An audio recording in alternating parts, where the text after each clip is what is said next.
Emphasis IT शेयरों की अभी बात हो रही थी। राम सिंह कह रहे हैं कि एम्फेसिस पे इनकी 3146 की खरीदारी है, 3146 रुपए की, और अभी लगभग 12% तक का नुकसान हो रहा है। तो अब ये पूछ रहे हैं कि इसमें क्या करें।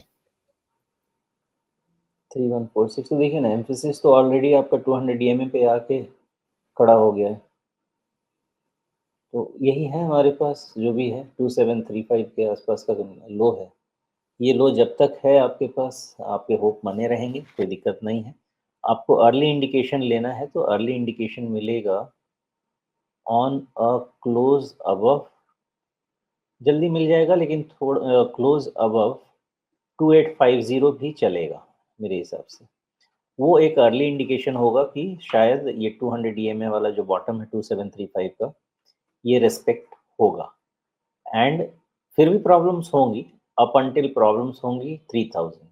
3000 के बाद ही इसका क्लीन रन होगा, 3000 के पहले क्लीन रन नहीं होगा। अप अंटिल देन ये वाले रेंजेस में आप काम करना चाहें तो करें। जी, लेकिन जो माहौल है अभी आईटी सेक्टर में, उसको देखते हुए इनके लिए बेहतर क्या रहेगा? क्या ये नीचे कहीं खरीद करके, जो कह रहे हैं कि 12% नुकसान अभी इनका है, तो इसका मतलब है कि जो हाल में जो ऊपर के लेवल थे, शायद वहीं पे इन्होंने खरीद रखा है। तो यहाँ पे क्या इन्हें एवरेजिंग किसी लेवल पे करनी चाहिए? जी, एवरेजिंग के लिए तो जब तक पॉजिटिव डायरेक्शन नहीं आ जाए नहीं करना चाहिए।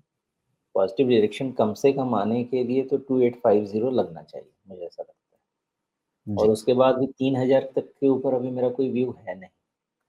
उसके ऊपर फिर से एनालाइज़ करके इसको समझना पड़ेगा। लेकिन एक होप यही है कि 2735 के नीचे शायद अभी ये नहीं। जी, लेकिन थोड़ा आड़ा-तिरछा ही सही, मेरे मन में ये सवाल है कि भई कुछ इस तरह की कटोरी तो नहीं बन जाएगी आगे चल कर के? नहीं, यहाँ पे थोड़ा-सा डिसइल्यूज़न है, ये वाला जो चीज़ होता है। जी, इसमें ना कई बारी क्योंकि ऐसा अगर देखा गया है कि जी, रैली फिज़ल आउट होती है, ऐसा कई बारी देखा गया है। इसमें क्या करना चाहिए, जब आपने इतना बना लिया है इतनी मेहनत करके, तो एम्फैसिस ये आपने कौन-सा चार्ट रखा है एम्फैसिस का? डेली, वीकली क्या है ये? ये 1 सेकंड, ये डेली ही है। डेली है। तो ओके, यहाँ पे तो इसमें 200 डे क्या मूविंग होता है, एवरेज। जी, इसमें क्या होता है राजीव जी, एक आपको हाई मिलेगा 31 मार्च 2022 का, ओके, और एक आपको हाई मिलेगा 19 फरवरी 24 का। ये दोनों मिला के आपको एक डिसेंट ट्रेंड लाइन देंगे। ये दोनों स्विंग प्लेसेस हैं।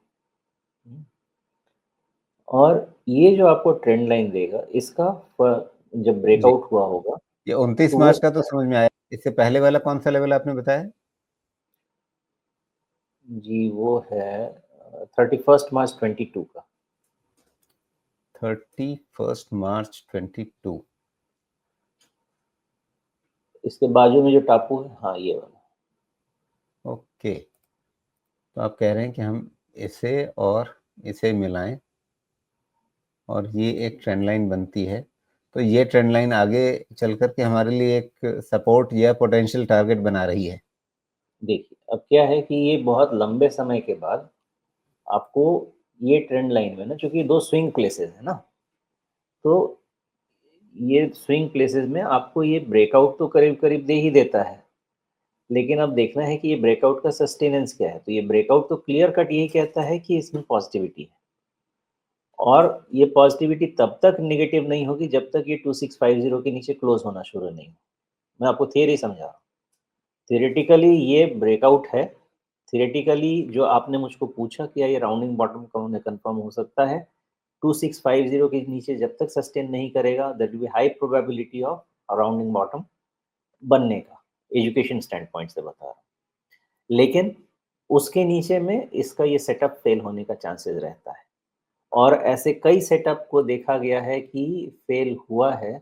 मुझे स्टॉक का नाम नहीं याद आ रहा, लेकिन अभी लेटेस्ट कोई एक स्टॉक मैंने ऐसा देखा है जिसका ये सेटअप फेल हुआ है, ब्रेकआउट के बाद फेल हुआ है।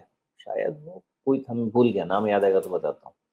तो इसमें ऐसा नहीं है कि कोई एक ऐसी थियरी है कि ये राउंडिंग बॉटम कंप्लीट हो ही जाएगा। 2 चीज़ें हैं, पहला तो आपको रिज़ल्ट हेल्प करना चाहिए, दूसरा आपका वैल्यूएशन नॉर्मल रहना चाहिए। अगर रिज़ल्ट खराब भी है और वैल्यूएशन में बहुत ज़्यादा इश्यू नहीं है, तो भी ये स्ट्रक्चर टाइम कंसोलिडेशन में सस्टेन कर जाएगा। लेकिन रिज़ल्ट भी खराब है और वैल्यूएशन भी अगर महँगा है आपका, तो ये स्ट्रक्चर फेल होने के चांसेस हाई रहते हैं।